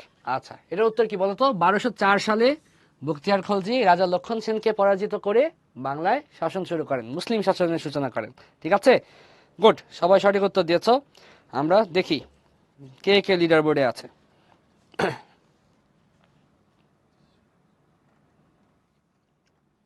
ওকে, ফাস্টেস্ট ফিঙ্গার তাহমিদ, তুমি সবার আগে সঠিক উত্তর দিয়েছ, অভিনন্দন। তারপরে ছিলে তানভীর আহমেদ, রাইসা আক্তার, তৌসিফ, আনিকা আলম, আবু হাসনাত, প্রমি, আবিয়ান, রাইসা এবং আরিফ, তোমরা লিডার বোর্ডে আছো। এবং যারা যারা আহ, এদের সাথেও যারা সঠিক উত্তর দিয়েছো তোমাদের সবাইকে অভিনন্দন, তোমরা অনেক ভালো অ্যান্সার করছো। আচ্ছা, চলো আমরা তারপরের প্রশ্নে যাই। লাস্ট কুইজ, দেখি কি হয় উত্তর। 12 ভূঁইয়াদের নেতা কে ছিলেন? একটু আগে পড়িয়েছে, ঈসা খা, মুসা খা, ইসলাম খান, মানসিংহ। বলো, উত্তর দিয়ে দাও, উত্তর কি? ঈসা খা?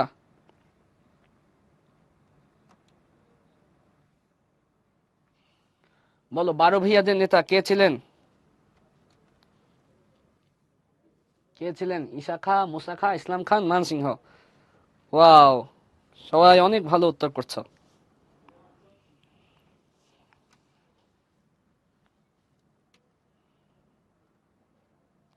গুড। আচ্ছা, তাহলে 12 ভূঁইয়াদের নেতা কে ছিলেন? ঈসা খা। ঠিক আছে, গুড, তোমরা পেরেছো। ধন্যবাদ সবাইকে। দেখি এবার লিডার বোর্ডে কারা আছো।